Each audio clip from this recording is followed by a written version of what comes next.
complejo de Edipo. Para otros usos de este término, véase Edipo, desambiguación. Forbas, el pastor que rescata y salva la vida del lactante Edipo y lo entrega finalmente a Pólibo de Corinto. Escultura de Antoine-Denis Chaudet. En psicoanálisis, el complejo de Edipo, a veces también denominado conflicto edípico, se refiere a un conjunto complejo de emociones y sentimientos infantiles caracterizados por la presencia simultánea y ambivalente de deseos amorosos y hostiles hacia los progenitores. Se trata de un concepto central de la teoría psicoanalítica de Sigmund Freud, expuesto por primera vez dentro de los marcos de su primera tópica. En términos generales, Freud define el complejo de Edipo II como el deseo inconsciente de mantener una relación sexual, incestuosa, con el progenitor del sexo opuesto y de eliminar al padre del mismo sexo, parricidio. El complejo de Edipo es la representación inconsciente a través de la que se expresa el deseo sexual o amoroso del niño.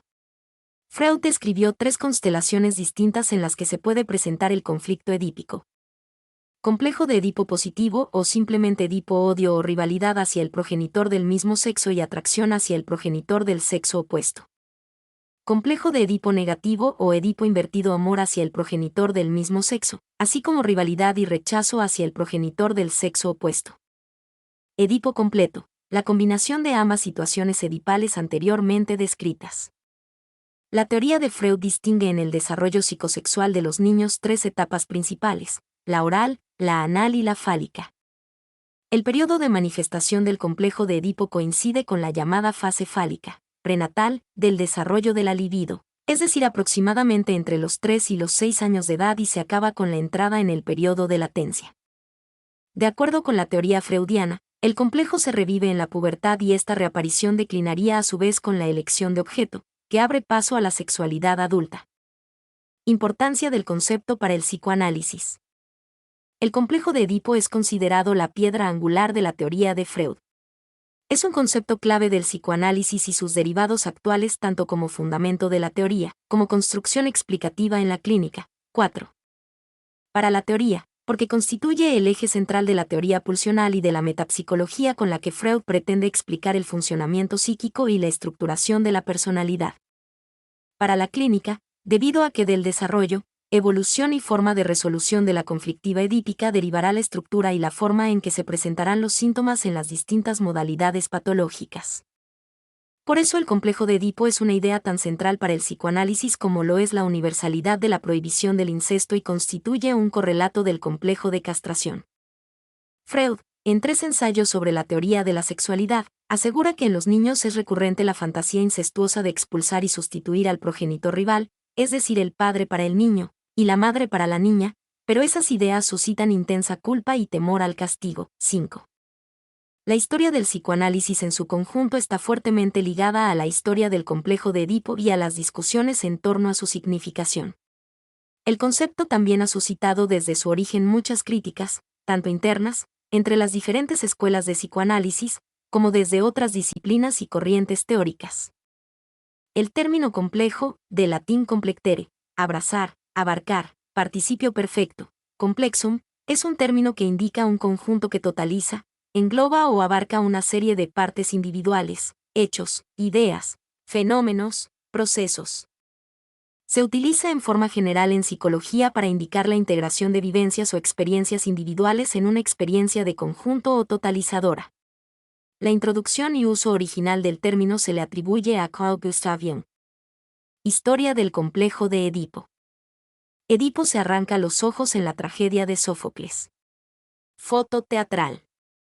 El concepto fue desarrollado por Sigmund Freud, quien se inspiró para su denominación en el mito de Edipo de la mitología griega clásica, más precisamente, en la versión que entrega Sófocles en la tragedia Edipo Rey. Edipo es el hijo de Layo y Yocasta.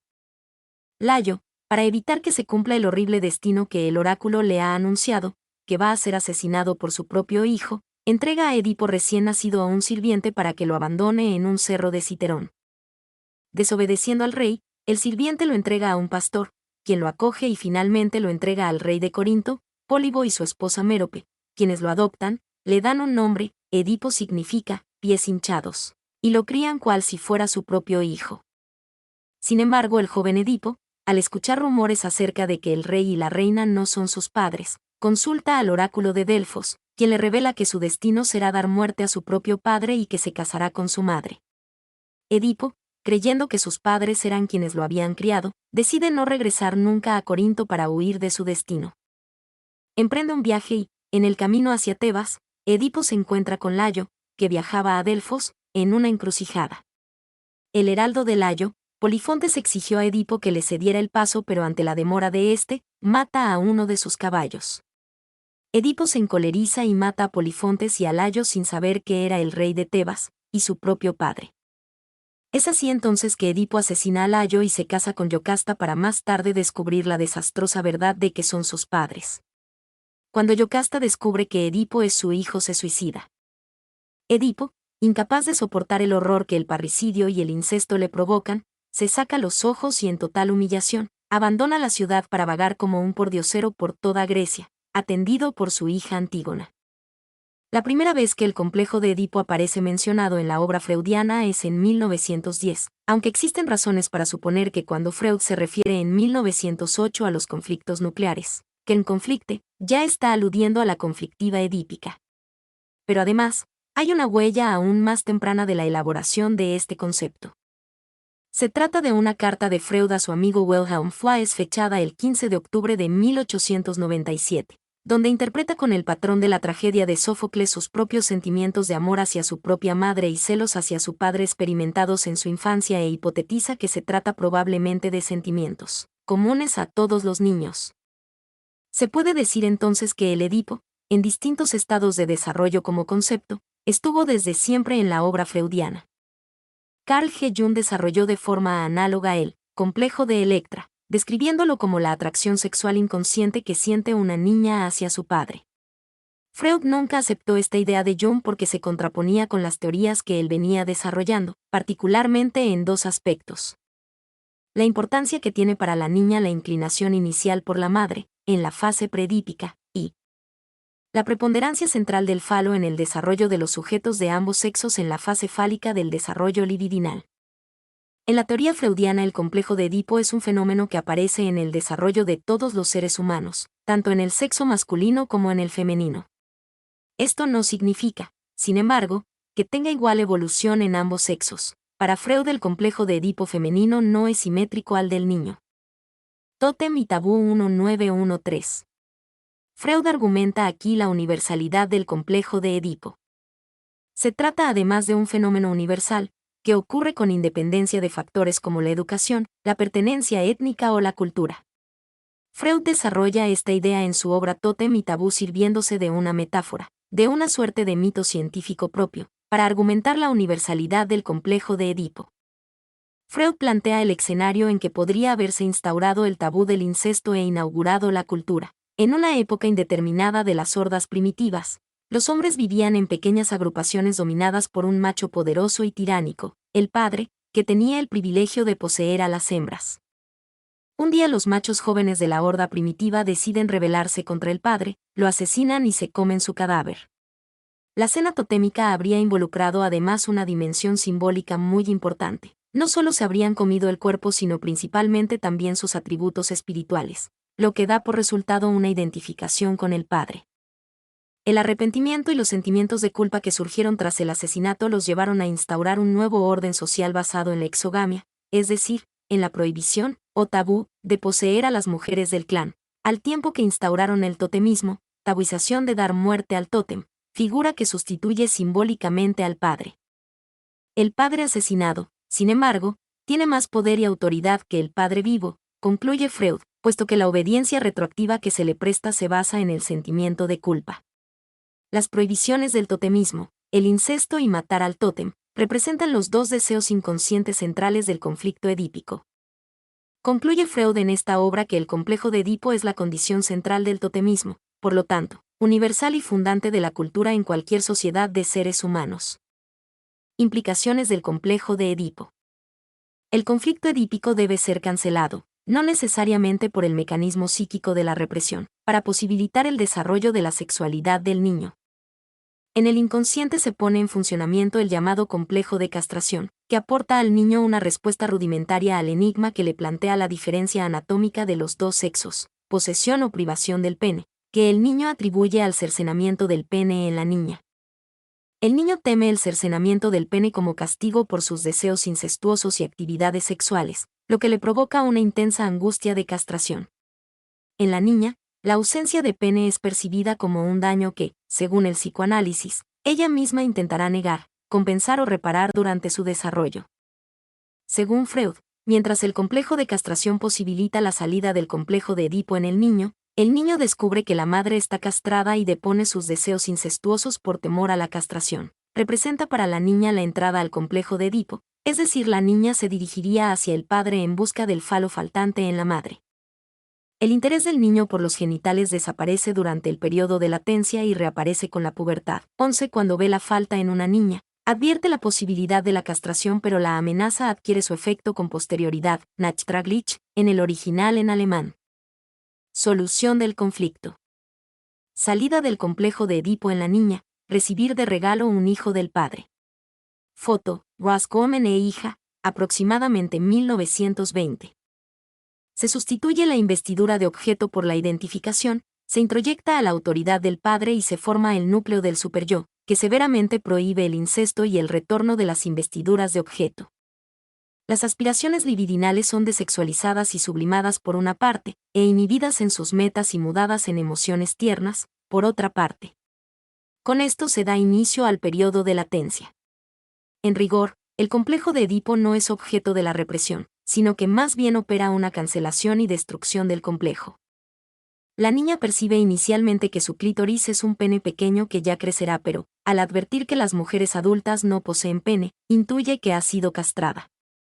El superyo se instituye como resultado de la educación y el amedrentamiento externo. La niña se acerca al padre en busca de lo que la madre no tiene. Simbólicamente el falo pasa del pene al hijo. Su complejo culmina en el deseo de recibir de regalo un hijo de su padre, el cual permanece en lo inconsciente como el del pene y constituye la base para su futura función sexual. En la generalidad de los casos, el niño trata, en su deseo de superarlo, de parecerse a su rival. Acaba entonces por identificarse con él, en una especie de solidaria convivencia, en la que el padre se vuelve un modelo para el niño. Lo mismo ocurre, aunque no de manera simétrica, entre la niña y su madre. Crítica y recepción al interior del psicoanálisis.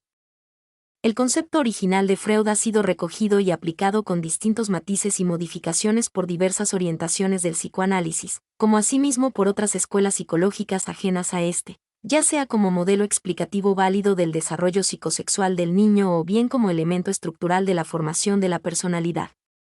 El primer desarrollo ulterior divergente de la teoría original de Freud es el de Carl Jung con la introducción en 1913 del complejo de Electra en Ensayo de exposición de la teoría psicoanalítica.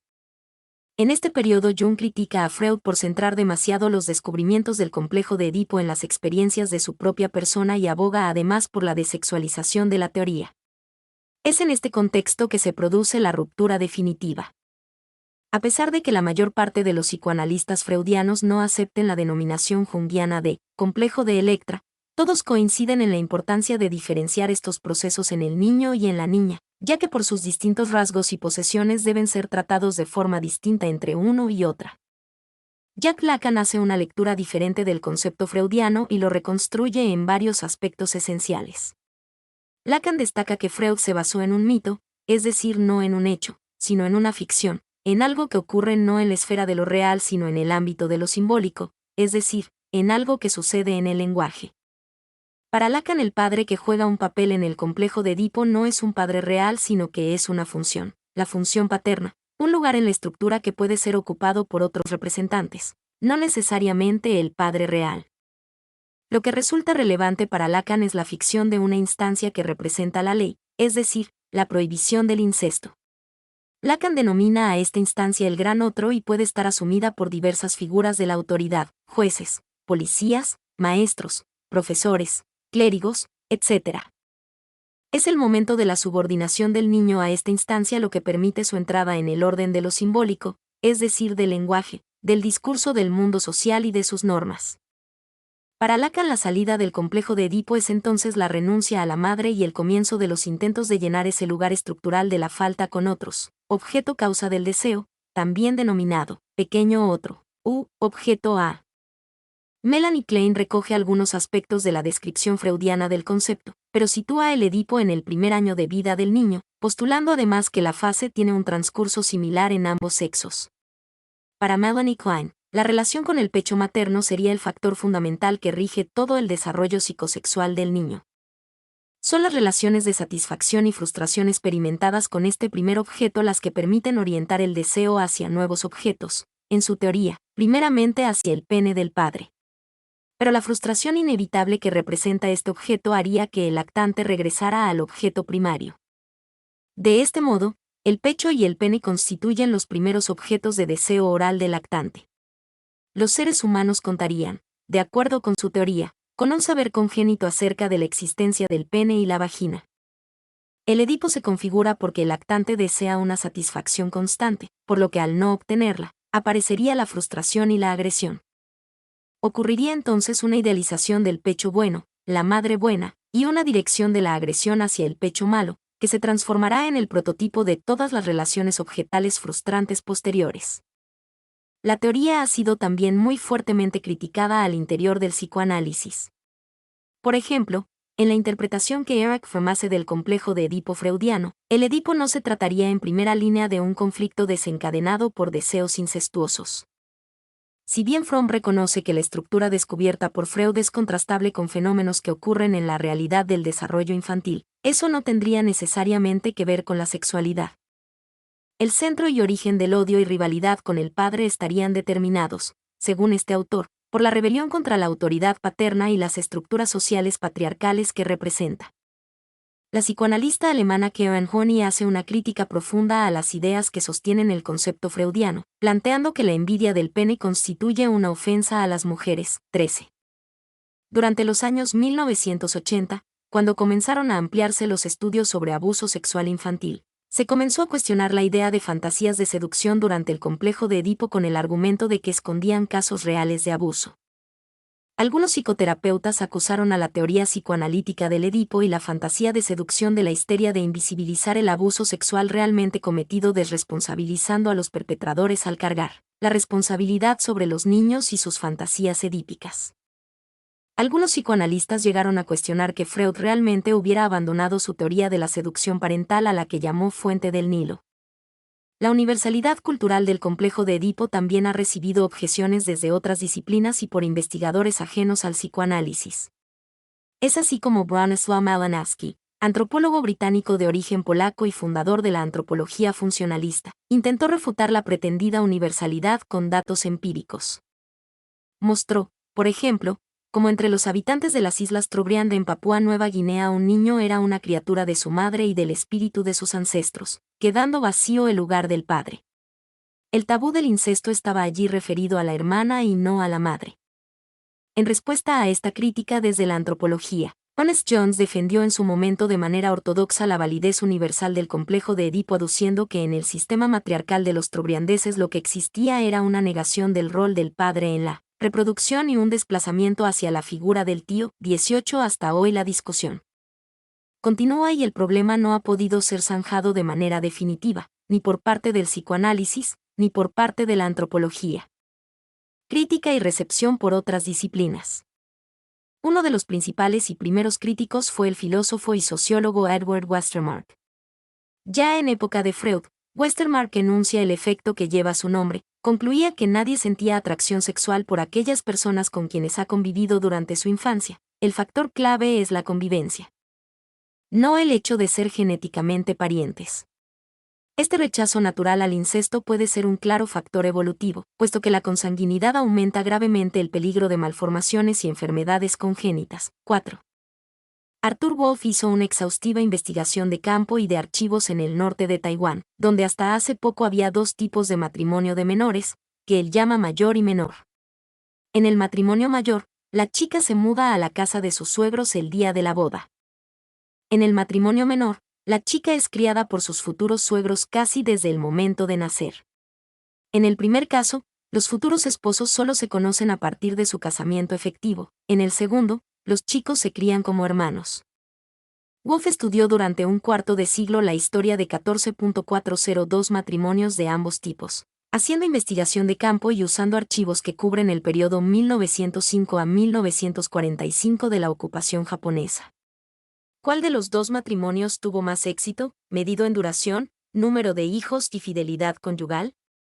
El primero, o mayor. Wolf resume así su principal conclusión. Lejos de concebir una atracción sexual por miembros de la misma familia, los niños desarrollan una fuerte aversión sexual como resultado de la asociación inevitable. Por tanto, concluyó que la primera premisa de la teoría edípica, la naturalidad del deseo incestuoso, es errada. En la misma postura, los sociólogos Lionel Tiger y Joseph Shapiro estudiaron más de 34.000 casos y gran cantidad de datos administrativos procedentes de los kibutz, en los cuales los niños se crían en común, por una nodriza, sin tener mucho contacto con los padres. El resultado seguía siendo que la familiaridad durante la infancia influía luego en una indiferencia sexual. Por otra parte, desde la biología, muchos investigadores afirman que la aversión al incesto sería natural en muchas especies.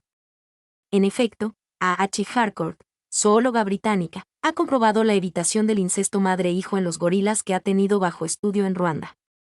Esto mismo fue corroborado posteriormente por Diane Fossey 1985 en Uganda. Después de 4 años estériles en el zoológico de Filadelfia, Fenig y Serman, 1995, Jessica, una hembra de gorila de llanura, fue trasladada al Parque de San Diego, donde quedó preñada inmediatamente. La discriminación por parentesco puede explicar por qué Jessica no se apareó hasta que se la puso en contacto con machos distintos de aquellos con los que había convivido desde edad temprana.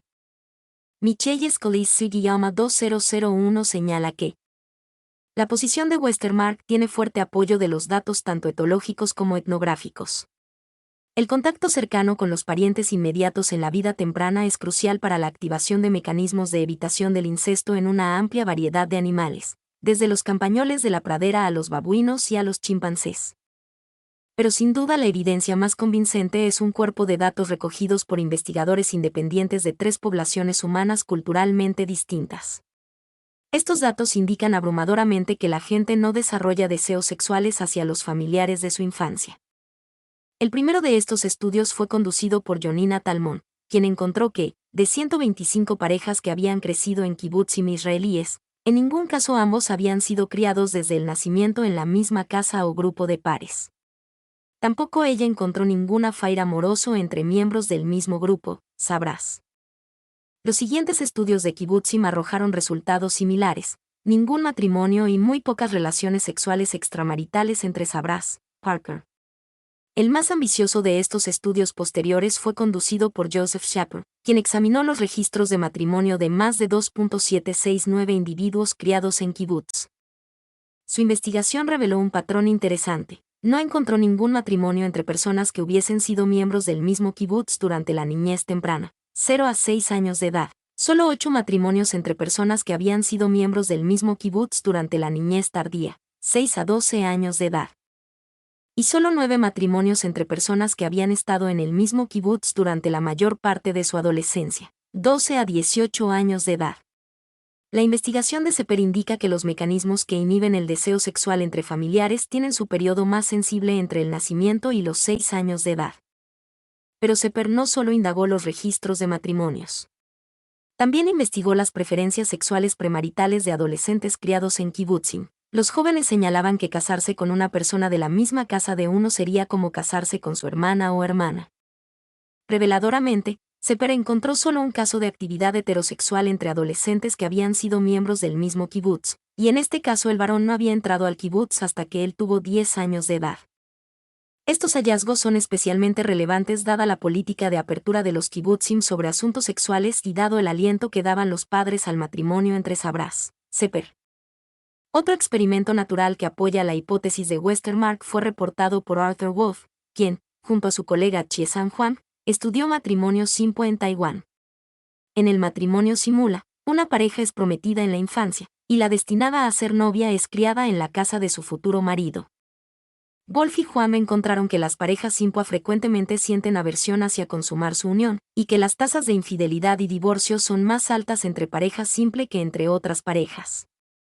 Además encontraron que la tasa de nacimientos era cerca de 30% menos para las parejas simpua que para otras parejas, presumiblemente debido a una menor frecuencia de relaciones sexuales.